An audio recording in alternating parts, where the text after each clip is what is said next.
எல்லாருக்கும் வணக்கம். ஸோ இன்னைக்கு நம்ம பிரஸ்ட் ஃபீடிங் பற்றி தான் பார்க்க போகிறோம் ஃபுல்லாக. ஆகஸ்ட் 1லேருந்து 7 வரைக்கும் உலக தாய்ப்பால் வாரம். நிறைய கண்ட்ரீஸில் இதை செலிப்ரேட் பண்ணிகிட்ருக்காங்க. ஸோ நான் 1ஆம் தேதியிலேருந்து இது பிரஸ்ட் ஃபீடிங்க்கான வீடியோஸ் போஸ்ட் பண்ணணும்னு நினச்சிட்டே இருந்தேன். பட் அன்ஃபார்ச்சுனேட்லி என்னால் ரெக்கார்ட் பண்ணி போட முடியல. ஸோ இன்றைக்கி ஃபைனலி 7th டே இன்றைக்காவது நான் ஸ்டார்ட் பண்ணிட்டேன். ஸோ அடுத்தடுத்த வீடியோஸில் பிரஸ்ட் ஃபீடிங் பற்றின பிரஸ்ட் ஃபீடிங் பற்றின டீட்டெயில்ஸ் எல்லாமே அடுத்தடுத்த வீடியோஸில் வரும். ஸோ இன்றைக்கி பிரஸ்ட் ஃபீடிங் பற்றி ப்ரீஃபாக பார்த்துடலாம். நம்ம எல்லாருக்கும் இல்லை, உலகத்தில் இருக்க எல்லா உயிருக்குமே ஃபர்ஸ்ட் ஃபுட்டு இல்லை ரொம்ப ப்ரீமியம் ஃபுட்டுன்னு பார்த்திங்கன்னா அது பிரஸ்ட் மில்க் தான். ஸோ பிரஸ்ட் மில்கில் அவ்வளோ நன்மைகள் இருக்குது. குழந்தைக்கும் சரி இல்லை மதருக்கும் சரி, 2 பேருக்குமே நிறைய பெனிஃபிட்ஸ் இருக்குது பிரஸ்ட் ஃபீட் பண்ணுறதுனால.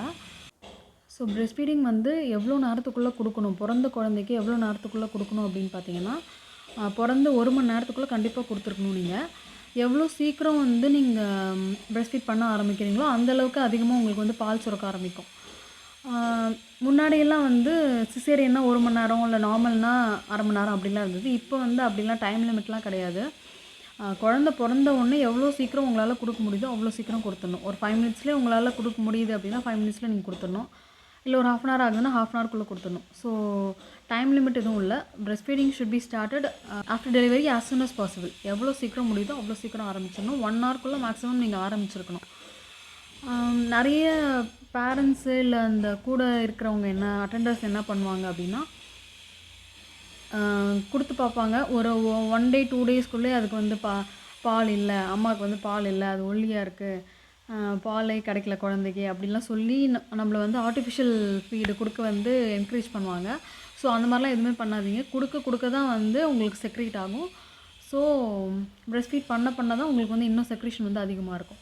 ஸோ அவங்க சொல்கிறது எதையுமே கேட்காதீங்க. ஸோ பிரஸ்ட் ஃபீடிங் பிறந்த உடனே நீங்கள் கொடுக்க ஆரம்பிச்சிருக்கணும். நீங்கள் எவ்வளோ டைம் ஃபீட் பண்ணுறீங்களோ அந்த அளவுக்கு அதிகமாக செக்ரேஷன் இருக்கும். இன்னும் சில பேர் என்ன சொல்லுவாங்க அப்படின்னா, பிறந்த உடனே வர பால் சீம்பாலை கொடுக்கக்கூடாது, குழந்தைக்கு நல்லதில்லை அப்படி தான் சொல்லுவாங்க. அந்த மாதிரிலாம் எதுவுமே இல்லை. சீம்பாலில் அவ்வளோ நன்மைகள் இருக்குது. அதில் அவ்வளோ சத்துக்கள் இருக்குது. ஸோ கண்டிப்பாக சீம்பாலை கொடுக்கணும். அது இல்லாமல் சில பேர் என்ன பண்ணுவாங்கன்னா, சர்க்கரையை தொட்டு குழந்தை வாயில் வைக்கிறது, இல்லை தேன் தொட்டு வைக்கிறது, அந்த மாதிரிலாம் பண்ணுவாங்க. அந்த மாதிரி எந்த ப்ராக்டிஸும் நீங்கள் பண்ணாதீங்க. யாரையும் பண்ண விடாதீங்க. மதர்ஸ்க்கு நான் சொல்கிறேன்.